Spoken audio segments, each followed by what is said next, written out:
let's have a talk about Holy Family representative as a position, duties, responsibilities, things that they can do.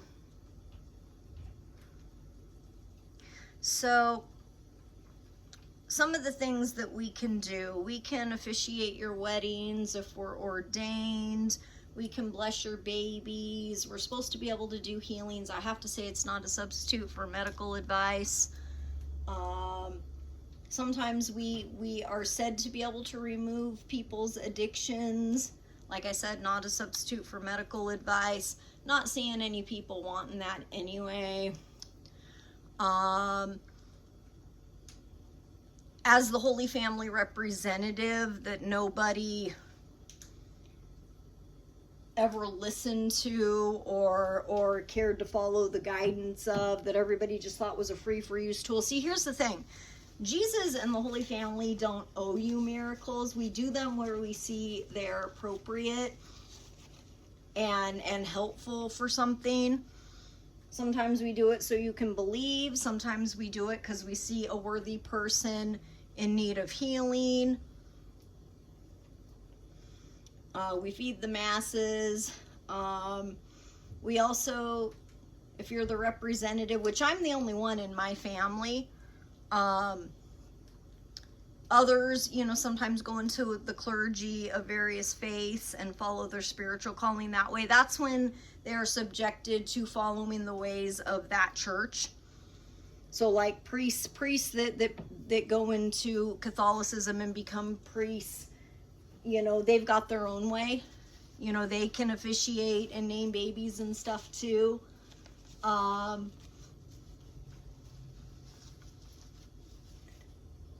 So in a lot of ways, there's a lot of similarities. We can bestow titles. So the Holy Family representative, which is the position I hold within my branch of the Grail line, we can bestow titles, name babies, officiate, do the healings. We're pretty good community organizers and reformers. We're good at going in and seeing where a community's problems are and helping them to fix those things. Sometimes what we have to do is make public statements. If there's things going on out there in the world, protests or political causes or things. For example, when Jesus overturned the money changers' tables, it was because he went into a community, he saw some corruption going on, and he didn't like what he saw. So he used it as a way to make a public statement and a protest as the Holy Family representative to publicly condone it, what he was saying. So anytime there's protests going on out there and stuff, sometimes we weigh in on that. Largely, I like what I'm seeing in terms of people standing for a cause they believe in, that they hope will save lives. I always urge people to be safe and law-abiding. So I've been doing more of that lately. Like, here's what I see going on good with the protests. I don't want to see people causing problems, getting into fights at protests. I don't want to see that stuff. Now, within the Liberty and La Liberté surname genealogies, there are only two branches that we have found that trace back to the Grail family, at least as far as my research goes. And I think this was the understanding long ago too. What that means is that not all liberties and La Libertés and Libertés and Dit La Libertés, there's a lot of variations on the name. Not all of them are necessarily Grail descendants. Like when I was in Canada, I ran into this name in a few places. So there's people all over the world that have that surname.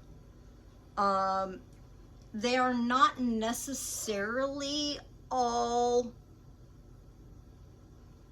related back to the Grail line. I think there's still some unknowns there. I'm not saying they are, and I'm not saying they aren't. I'm saying I've found proof of two lines tracing back to the Grail family and to Mi'kmaq ancestry. I can't speak for the rest of them. Now, the Holy Family is a bigger branch comprised of numerous families from ancient times that have branched out, spread out throughout the world, through history. There's the Grail line. I think there are possibly some Arabic lines that trace some descendancy. There's Jewish lines that, so the bigger overall branch of the Holy Family, you know, it spans multiple religions, multiple faiths, multiple countries, multiple periods of history. They don't always agree on everything, obviously. I think they all are in agreement on, you know, wanting to see a better world.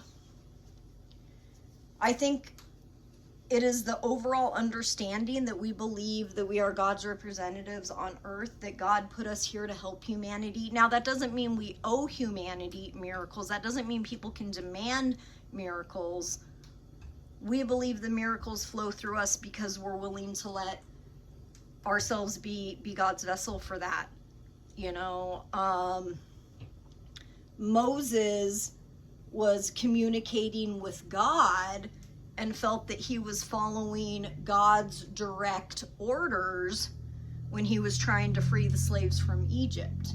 And he was performing all those miracles so that the Pharaoh could believe. And the Pharaoh apparently was able to do some feats too.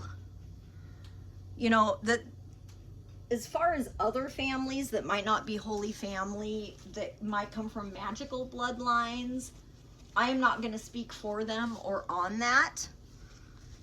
You know, families come from different traditions.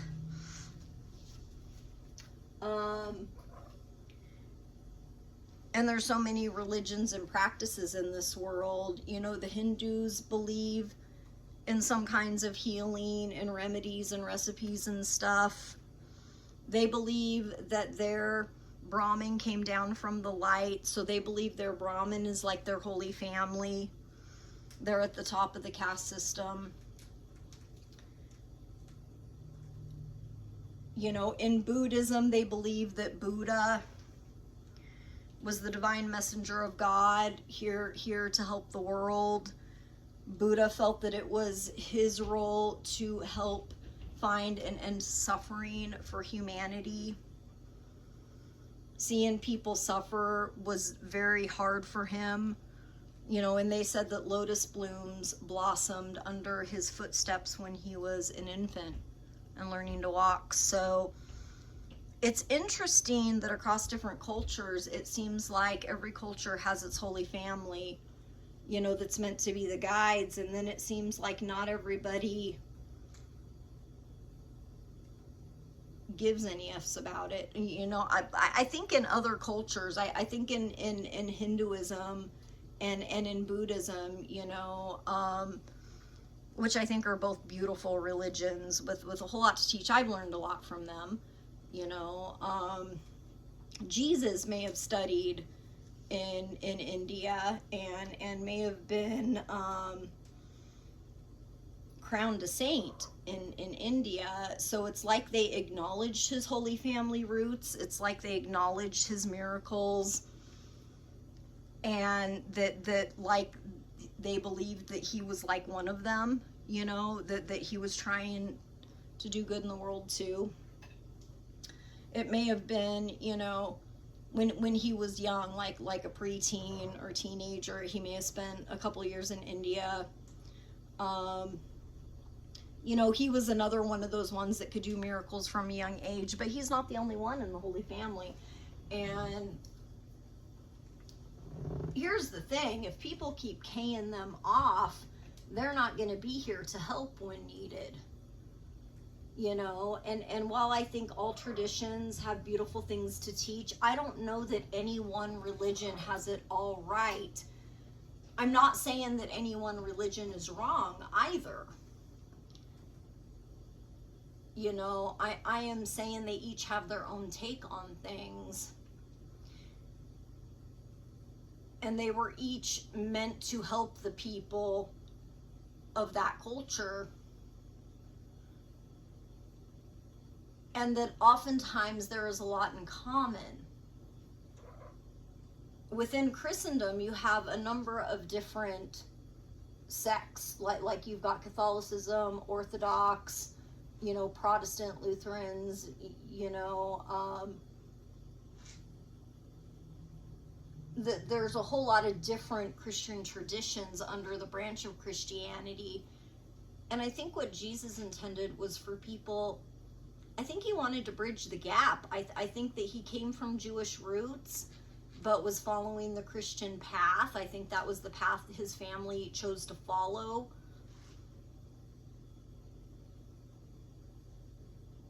And I think what he wanted to see was a united world instead of a divided world.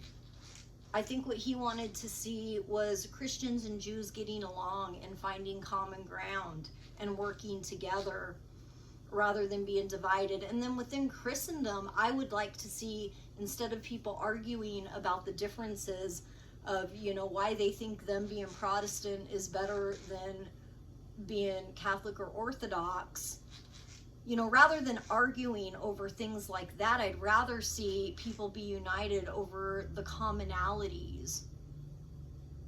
Because I think a divided world can't stand, and a united world is what can save itself. And I think the longer human history has gone on, the more divided people are. You're divided by gender, you're divided by orientation, you're divided by religion, you're divided by career, you're divided by country, you're divided by continent.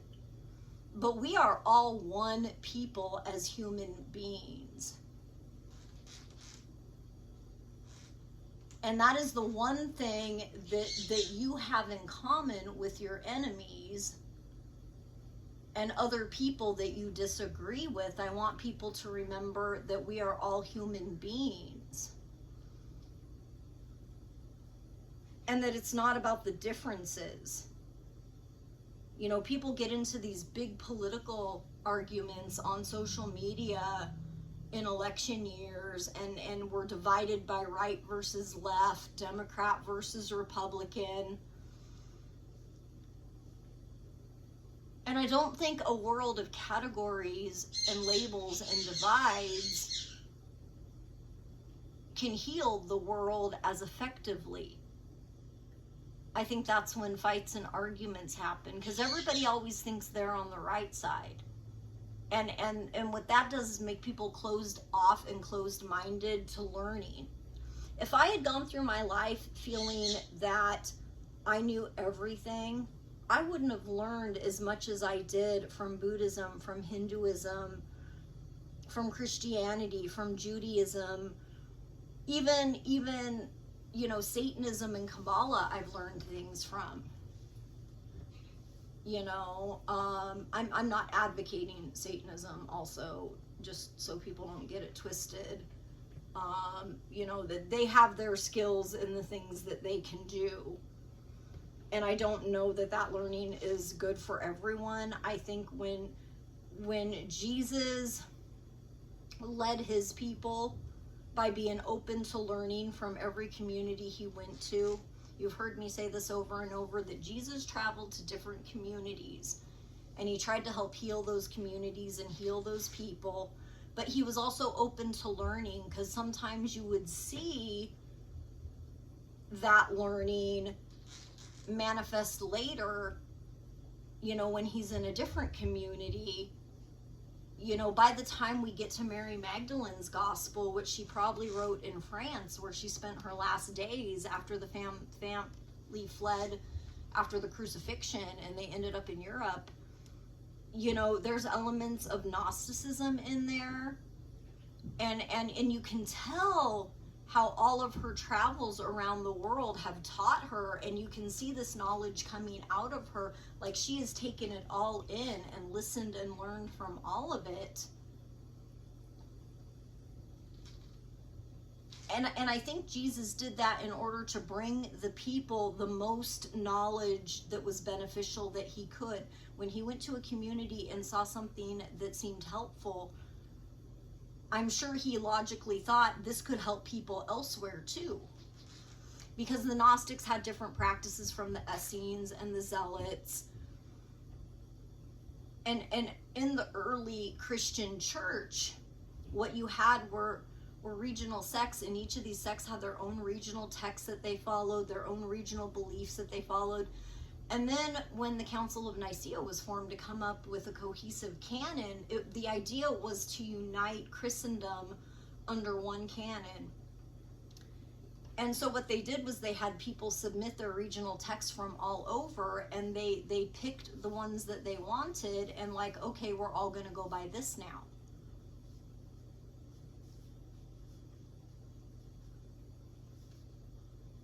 So I think there was an attempt made there with that, and I think Jesus, you know, talking about the Jews and the Gentiles, you know, speaking to Christians and Jews, speaking in the synagogue, also being called a rabbi sometimes also.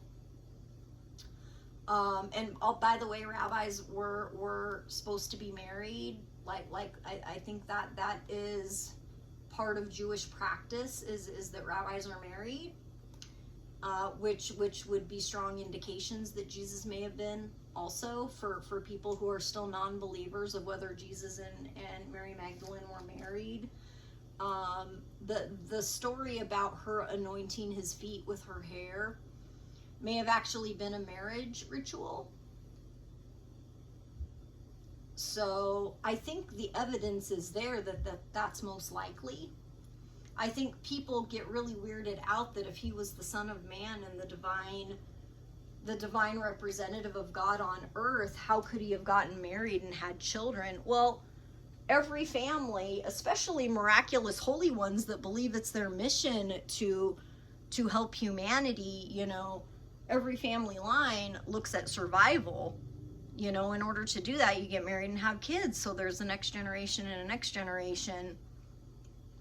And back then it would have been a matter of survival to do that, which also may have been why they may have been more opposed to LGBT relationships. But that, you know, there's a couple references in the Bible to that.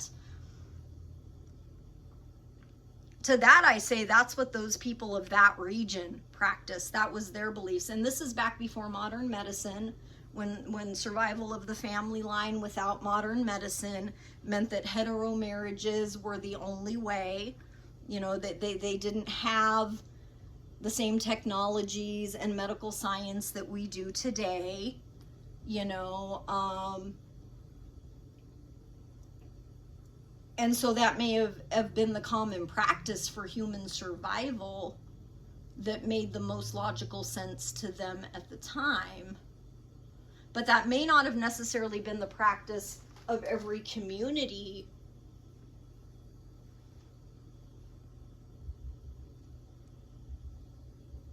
And I think it was taken to an extreme, you know, to the point where LGBT people didn't feel welcome in the church and feel like they could have a spiritual life or a connection with God.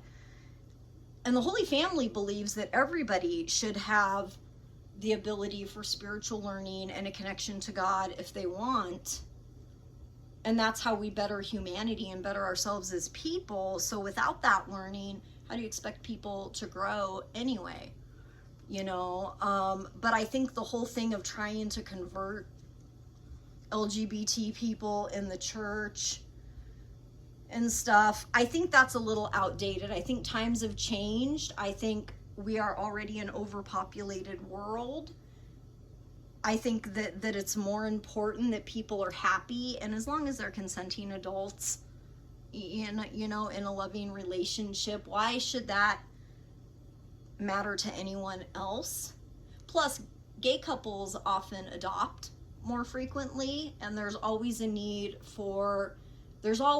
kids that need homes, so I essentially see that as doing a holy thing, to adopt kids, as long as you're doing it with the right intentions.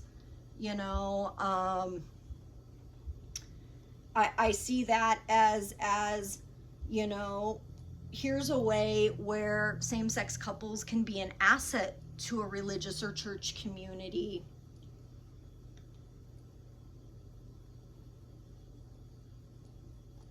I think Jesus wanted to bridge the gap, see people united instead of divided, and I think he was more open-minded if he was saying things like, let the women and children study. Mary Magdalene couldn't have become the chief apostle if she hadn't learned and studied. If she wasn't allowed to engage in a spiritual life, she couldn't have been an effective leader later. And it's her that you see carrying on those duties.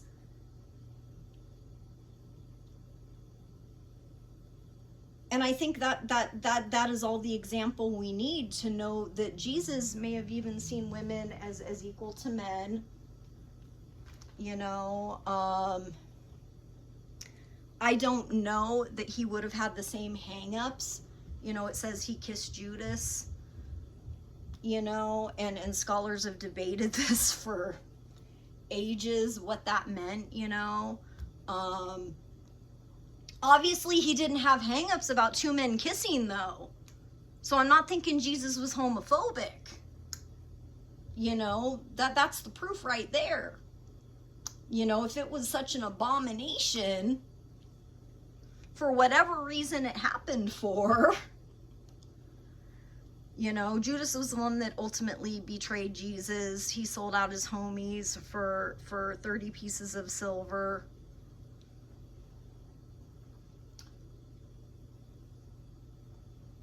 But he was obviously part of Jesus' inner circle, probably someone Jesus cared a lot about.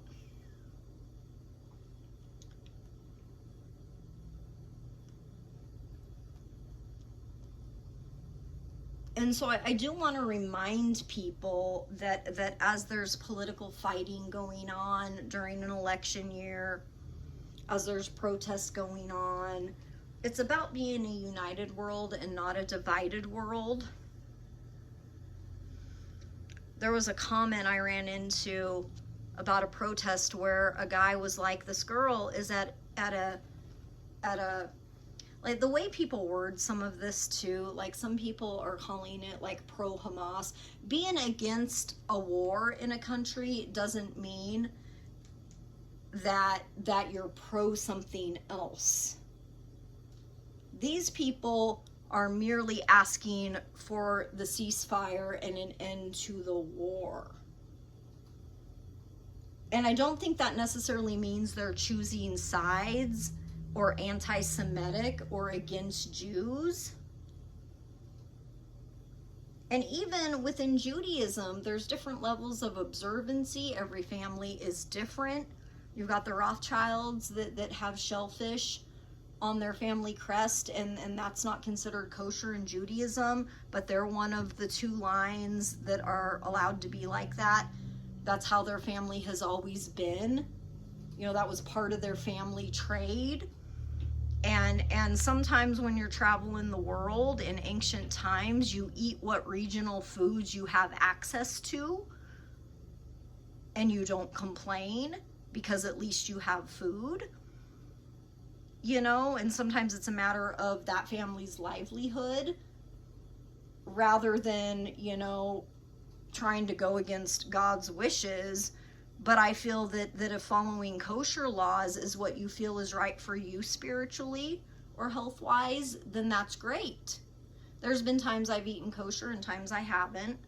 There's certain Jewish traditions that I uphold. There are certain Christian traditions I uphold. I celebrate Orthodox Easter you know, but there's also Jewish holidays that I celebrate, you know, and others too. Like, I celebrate Mary Magdalene's feast day, even though not everybody does. I do what I feel is right for me, and what I feel God wants for me, and what I feel will make me a better person and enhance my spiritual life. And I think listening to yourself and being true to yourself is really important. You know, I think people being willing to submit themselves to God and learn, being open to learning is really important, rather than being closed-minded, being divided with others, pointing out others' flaws and thinking you have it all figured out. We all always could have more to learn. Nobody knows everything. Nobody is 100% correct all the time. You know, I essentially see arguing and fighting as pointless and non-productive and possibly destructive, you know. But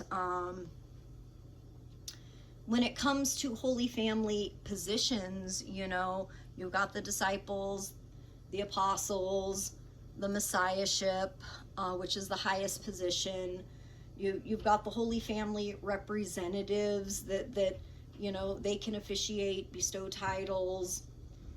But even some of the disciples probably learned how to manifest some miracles. They might not have learned everything, you know.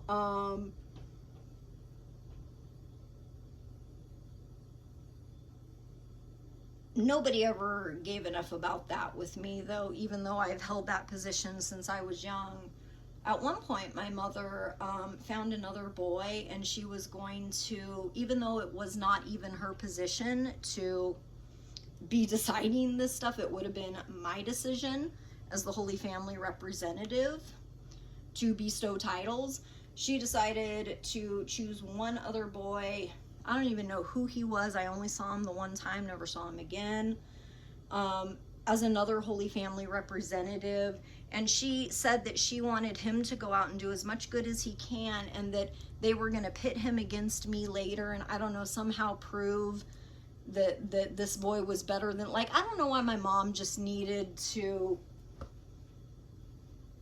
I think people with a low self-esteem that hate themselves and have grudges against everyone else because they hate themselves tend to go about things the wrong way and tend to make decisions from the wrong kind of thinking.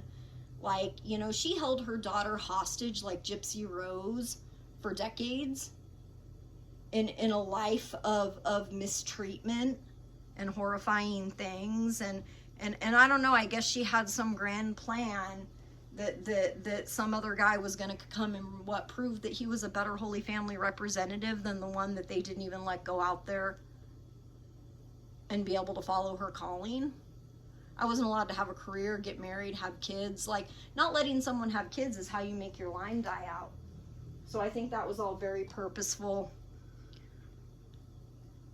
You know, oftentimes I would tell a guy, you know, I'm looking for the one.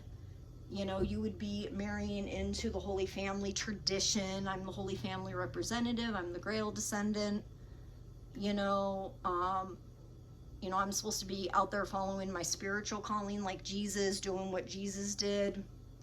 Oh no, if you marry me, you're supposed to be subservient to me. You're marrying into my family. And even though my family isn't the Holy Family and can't perform miracles or anything like that, you know, just because you're a woman, you know, other guys just, you know, wanted a quick date, you know, they would sit there and act like they were interested in me, and sometimes go for all that initially, and then you know, would end up effing me over or doing something to hurt me. Like, I think my mom was just sending weirdos into my life to waste my time, you know, so that I couldn't find the right person. Send people in looking like they have the right intentions, only to have them pull a bait and switch sort of thing. I think she broke every rule and every code, and just thought she could go through life on this rampage, just you do this, you do that, and just destroying people's lives, even if they were helping her.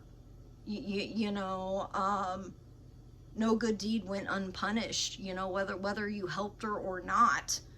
And I want to talk for a minute about the kind of women that would hurt their children. People like Dee Dee Blanchard, people like Louise Turpin, people like my mother, that would do the kind of unspeakable things like that. These are often women that have very low self-esteem, a whole lot of lacking confidence and self-hatred that ends up turning into a grudge that they turn outward, and they need to hurt other people that they perceive are prettier than them, more talented than them, more capable than them. And I think my mom did a great job recruiting a bunch of other dumpy, low self-esteem women that hated themselves and decided to have a big grudge against everyone, band them together under one united cause. And I think anytime you go through life with that attitude, you're not doing yourself any favors. You know, if these women felt so ugly and low self-esteem and unaccepted, they weren't doing anything to try to better themselves as people.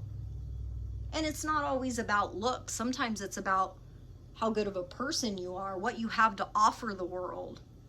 You know, if you're not pretty, what talents do you have? You know, what spiritual learning do you have? What gifts do you have for the world? Like, I believe everybody could have a gift for the world. If you haven't found that yet, you know, keep looking. I don't think it's anybody's gift to the world to hurt the world and to hurt other people on purpose because you have a low self-esteem and a grudge. And I see a lot of these moms that hurt their daughters, in cases we see in the media, as probably coming from that type of thinking. And sometimes that kind of thinking about yourself makes you feel the need to feel power over others. Like they say that men that are women, it's more about the power than the gratification from the act. It's more about the power they have over others. And I think it's the same kind of thing with mothers who would hurt their kids, because when you look at the Turpin kids and you look at Gypsy Rose, like these beautiful children, beautiful, gorgeous, intelligent children that could have gone out there and made their parents look so amazing. Like, look at the child that you produced that went out there and changed the world. Now that looks good on you. Now you have something to be proud of and something to build your self-esteem off of, because you went and helped that child the right way. And now it reflects good on you that you created that. And I think sometimes you get the kind of sicko that thinks the opposite and thinks that because they have so much self-loathing and such a low self-esteem that they need to hurt others. You know, you get people like the Virgin Manifesto guy who was willing to go out and commit unspeakable atrocities, and it was all because he didn't get laid and had a grudge against women. And he's all sitting there, you know, feeling like, why doesn't he have any women? You know, why won't women just F the crap out of him? And like, he felt entitled. So I also think while there's this lacking confidence and this grudge against others, there's also this really immature, infantile sense of entitlement that they just feel things should be handed to them. You know, Obama said the American dream should be for anyone that's willing to work hard, to put in the effort. You know, you have to be willing to go out there and try, not waste away in a lab on substances. You know, we have a whole community of people out here not out there looking for a job every day. You know, willing to come out here and help the horrible stuff out here for their free ride in life. And they're not living in mansions. You know, if they were millionaires, they probably wouldn't be wasting away in a lab. Back in the day, hitmen would get 10 to 20 grand per head. And these people are doing it for free. Or for a cot, and you know what I mean? Like, these people are selling themselves short, not even trying in life, and then seeming to have a big angry grudge of just wanting to hurt other people because they feel entitled to just take what they want rather than work for it. And the American dream, you know, says that you know, you got to go out there and try. When I went back to college, I threw myself into my schoolwork and my research. I was getting good grades, you know, in the honor society, on the dean's list, you know, being recruited to some great schools. You know, at the same time, I was also trying to do charity work. You know, I was continuing my spiritual learning. You know, even after my coma, I wasn't just sitting there not trying. You know, so the last 10 years, I just haven't even been given a chance to try. I've been kept homebound with injury after injury, and everyone under the sun trying to destroy my life over and over and over, to where I've been put in a position where I can't do anything. I can't even leave my home safely right now. I have never felt so unproductive, and it sucks. It sucks. You know, I had hoped that if I gave some spiritual sermons, that maybe it would inspire people out there to want to become better people and help try to make the world a better place. You know, I largely applaud people that are protesting just because they're standing up for something and they're willing to put themselves out there for something they believe so much in. And I think that's admirable in a day and age where we have so many lazy people that don't know what they believe and aren't willing to try to even have anything to do with positive change for the world. You know, and sometimes this is irregardless of whether I agree with them politically or not, you know.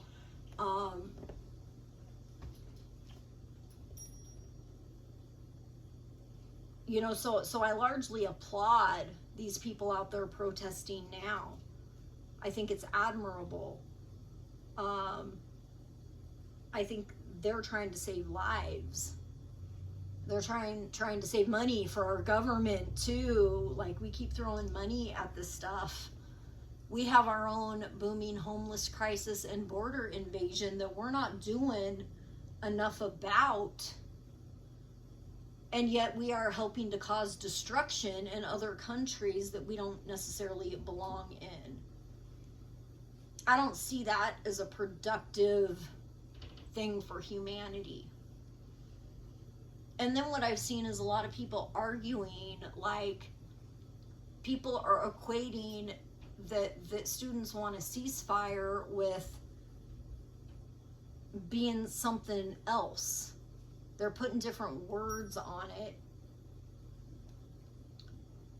You know, they're making fun of some of these protesters, you know, making it seem like these protesters are supporting a tea organization or something, when I think they just don't want to see little babies getting bombed in hospitals anymore, honestly. And they don't want to see us throwing money at that situation that is causing that much destruction.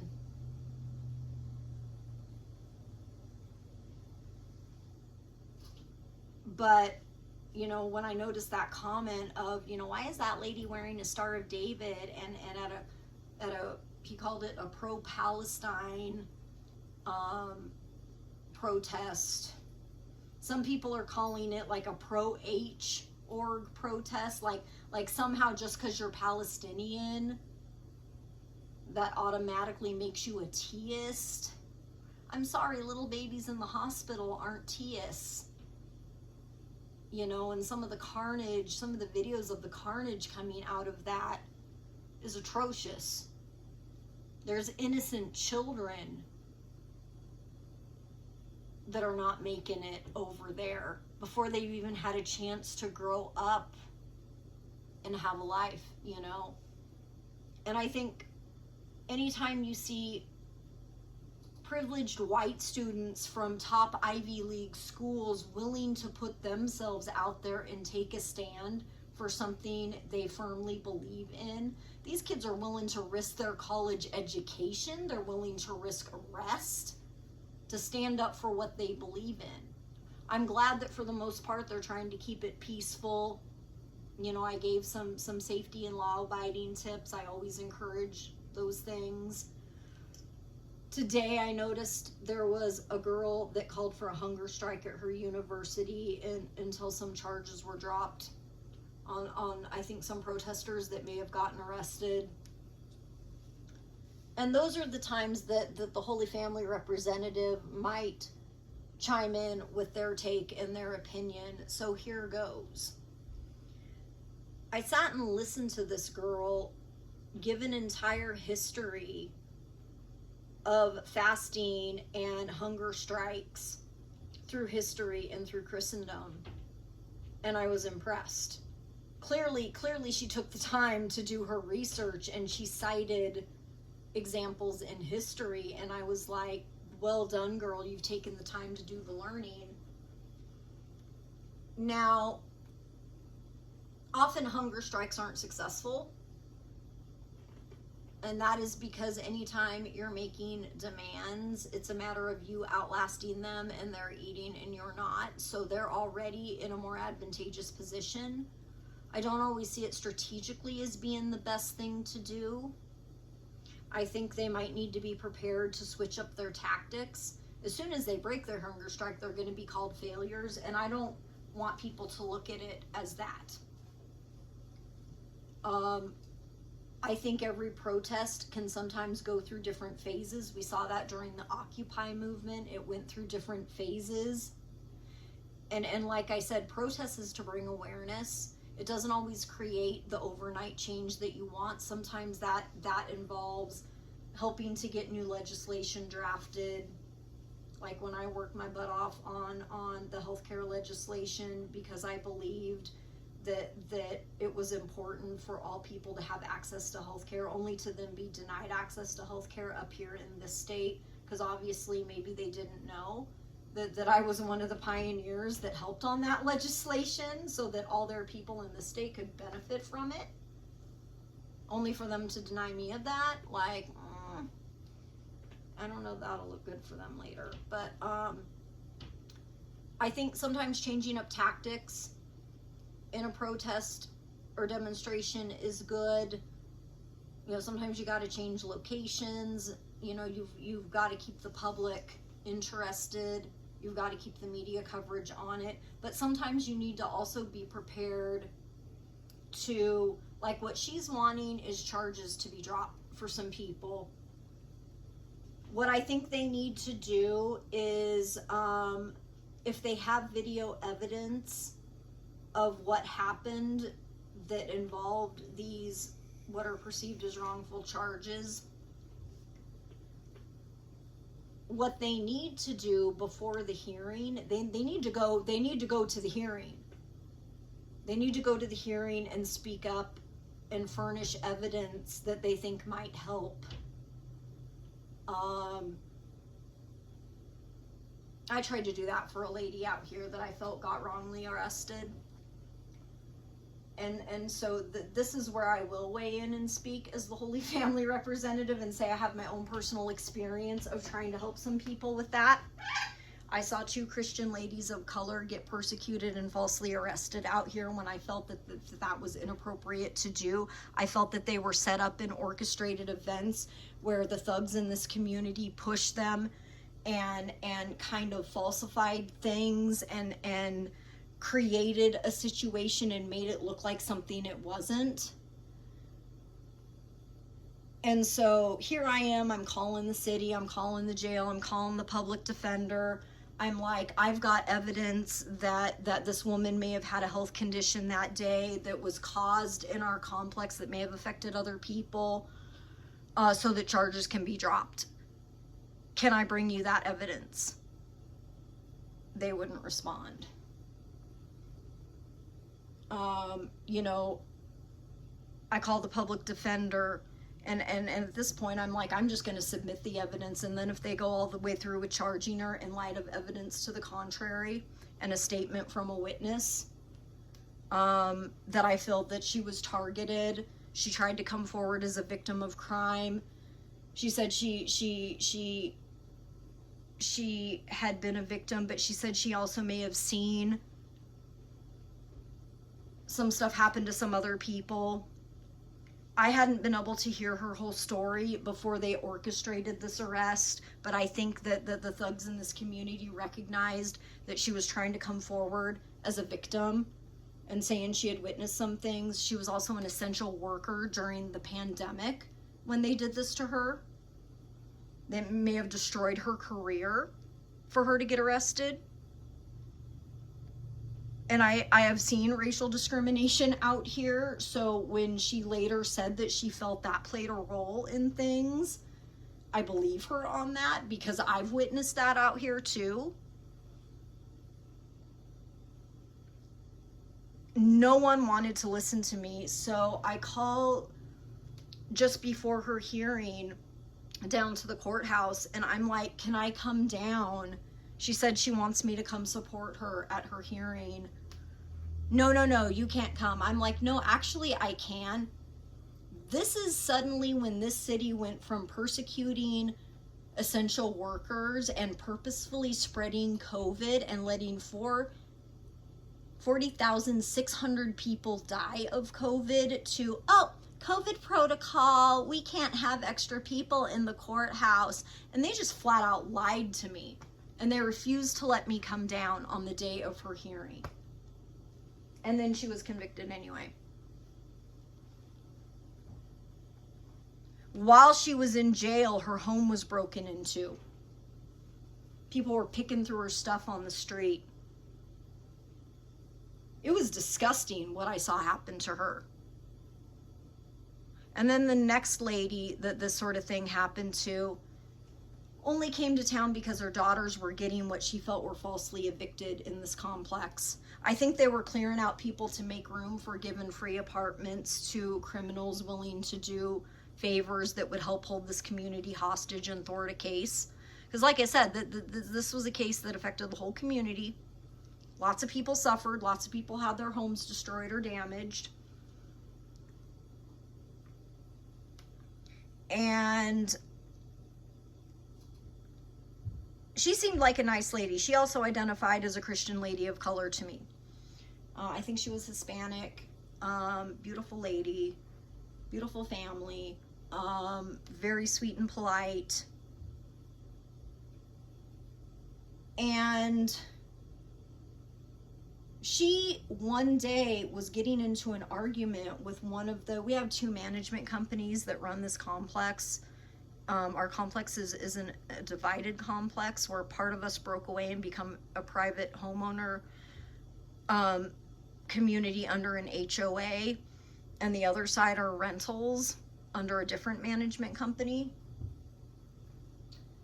And she was living on the other side, or her daughters were, and she felt her daughters were being falsely evicted. So, you know, she tried to speak up for her daughters, and then found that she was kind of getting targeted. And then one day she's arguing out there with the management, and the management comes and starts bullying and harassing me on my porch. He's over on our side where he doesn't even belong. He's trespassing on our private property just to come over and harass and bully me too, as one of the victims out here. And that's when this lady speaks up and says, I've witnessed some stuff out here, and the stuff going on out here is effed up. Like, what are you guys doing out here? And needless to say, her daughters did have to move out. I was there the day that their moving truck was pulling away. I was like, there goes one of the few nice ladies around here. Like, no one can be just a nice, good Christian around here and not get targeted. What was kind of my takeaway from those instances. So I do want these hunger strike students to be prepared to change up tactics. Go to the hearing, take whatever evidence you have. If you feel the charges were wrongly filed, take that evidence. But if the people that got charged, if they committed a crime that they knew they shouldn't have, and I don't know what the whole story is behind it, you know, you can submit that evidence to their public defender or lawyer. You can show up at the hearing. You can protest outside the courthouse. A lot of times you can attend the hearing and speak as a witness on their behalf. That's when you want to cite their good grades, other good things they've done in the world. So you might want to see if you can get a conversation with them. Sometimes you can arrange conversations with someone in jail. Every city has their way of doing that. I think it costs a little bit of money, so like you have to like pay for these calls, and they're for limited periods of time. You can always reach out to these students and ask them what they need, you know, ask what they've got against them. Try to furnish evidence to the contrary and evidence of good deeds they've done. You can provide witness statements to speak up on their behalf. And so I want them to be prepared that they might have to do more. Now, I will say that despite the fact that I tried that stuff too, I still failed. The city was adamant on helping criminals get away with persecuting crime victims to thwart a case. And they got away with it. So you might want to get more people to come help. It might take a bunch of people. It might take protesting outside the jail with signs and the media and putting it on the internet. If you feel like your city and the system out there is handling it the wrong way, be prepared to expose it. Anything that they do that is not following policy and rules and laws, you know, bring it to the attention of the public. Maybe you'll be more effective than I was. I was just one person, and I was being targeted too. And there were multiple people being targeted out here. It wasn't a protest situation. It's just a situation where crime has taken over our community, and the city felt the need to help that instead of help the victims out here. So,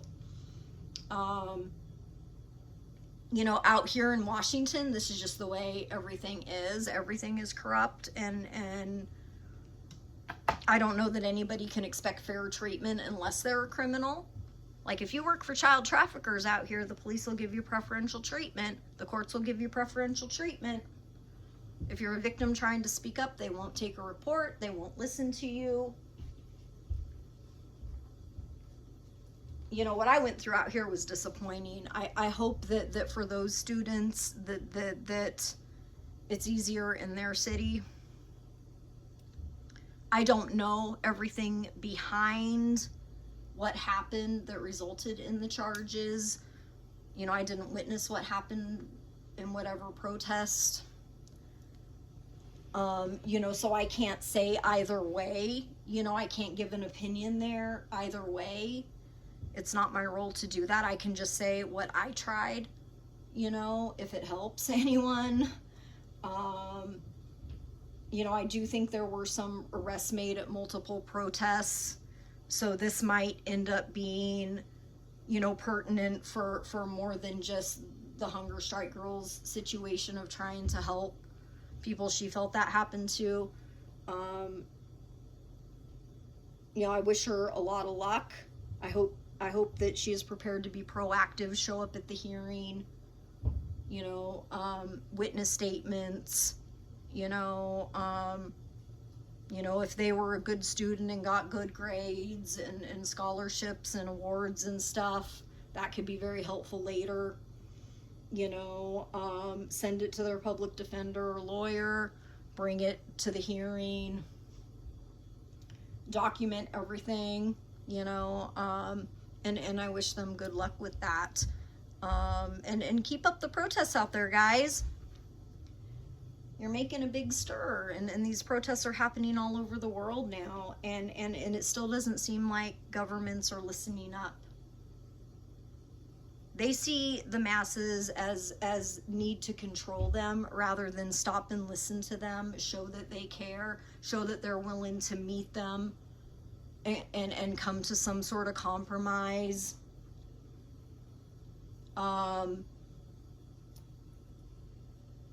And ideally, a lot of things can be very easily resolved when people are willing to sit down and talk it out and compromise, you know.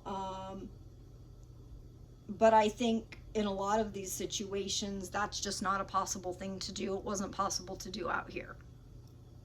So, you know, I wish them all the luck. That is from the Holy Family representative. God bless you people for trying to make a difference out there. You know, if you haven't checked out my protest safety and law-abiding tips of how to do a safe law-abiding protest, some clever ideas that I have for future protests, if you need some creative ideas that will get a lot of attention, get people's interest, get the media to keep eyes on what you're trying to bring awareness to.